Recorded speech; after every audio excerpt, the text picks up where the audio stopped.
So in this little micro tools session, I thought it'd be useful to share with you a few different breathing techniques you might want to practice through pregnancy that you can use in birth, and of course you can continue to use them after birth as well. So this way of breathing can help you kind of get into your rest and digest, your parasympathetic nervous system, which is the one we want to be using as much as possible as we go through these transitions of birth. And particularly if we notice ourselves becoming stressed or we feel the adrenaline pumping, it'd be really useful to have tools that allow us to relax, rest, and get back into a space where our thoughts are calmer, our body's feeling a little bit softer, and we're just feeling less stressed. So the first breath we're going to practice is just a simple breathing technique which just allows you to get into that sort of rest and digest, and that is just a breathing in through the nose and out through the mouth. And there's no real kind of tricks or anything with this, but the only thing we would say is just keep your out breath longer than your in breath. So we're going to perhaps breathe in for 3 and we'll breathe out for 5. We'll do it 3 times. I'll count with my fingers so that you can see it on the screen and we can do it together. And as you're breathing out, just allow yourself to control that breath slowly as much as possible. So getting ready to breathe in through the nose, in for 3, and out through the mouth softly for 5.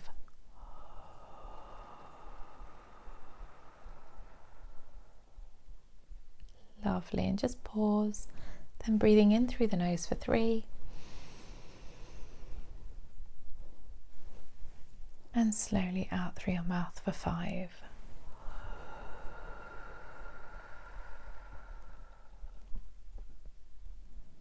And one last time, in for 3 in your nose.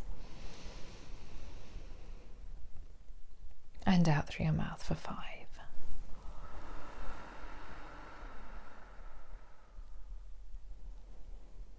And just take a pause. And just notice how you're feeling. That was just 3 rounds of breath. And if you're struggling to breathe in through your nose, then you can just breathe in gently through your mouth and out through your mouth as well. And likewise, if there's a way that you prefer to breathe, just use your way. Just try and keep the out breath longer. Now, another technique we're going to use and practice is the golden thread breath. So you may have seen this before if you've done some yoga or if you've done any hypnobirthing before. And this time we're going to breathe in through the nose still, but as we breathe slowly out through the mouth, rather than count, we're going to imagine a golden thread and we're gently blowing it to the other side of the room, as far away from us as we can. So we'll breathe in for 3 again, and then just breathe out and see if you can imagine that breath, that thread coming out through your breath and floating as far away from you as possible. So in deeply through the nose, perhaps for 3, and slowly out through the mouth. Imagine yourself blowing a gentle golden thread away.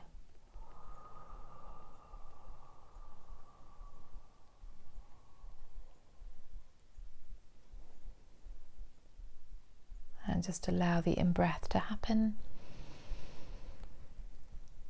And just gently blow out through your mouth again. And just carry on blowing out through your mouth. And just notice if it feels controlled and if you can release your muscles a little bit. So you're not feeling like you're forcing the breath out, but the breath is just flowing out. And when you reach your limit, just allow the inhale to happen. And so a couple of troubleshooting things I want to mention with this breathing technique, and actually all breathing techniques you might use.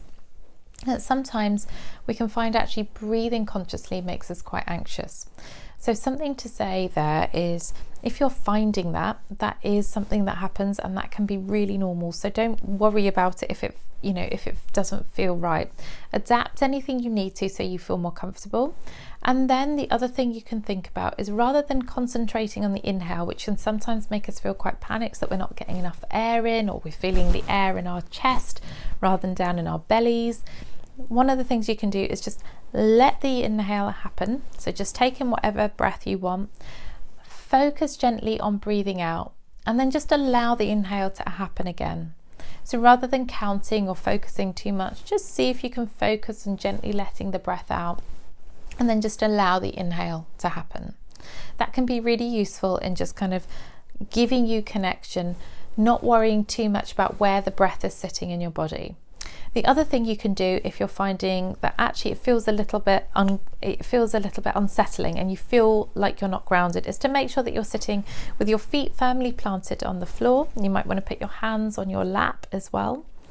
And as you breathe, you might just, before you start, want to give yourself a little squeeze. And this can be really useful in just reconnecting with your body. So before you start breathing, give yourself a bit of a hug, bit of a muscle squeeze, and then just release. And give yourself a hug and a muscle squeeze and release. And then see how it feels to breathe.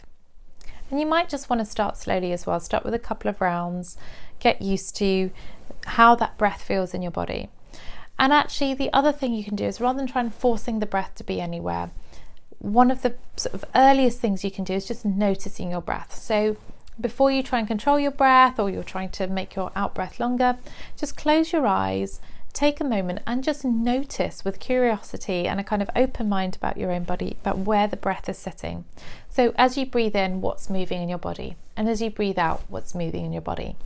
And that can be a really useful place to start if working with the breath is feeling a little bit unsettling or new. And then build in layers and build in tools from there. So I'd love to hear your experience. Which of these breath techniques you like, which of these breathing techniques works for you, and where do you notice the breath in your body? Do you find that actually you've got a rhythm that you sort of stick to, or do you find it quite easy to shift that rhythm? So let me know, drop in the comments, and if you've got any questions, as always, please get in touch.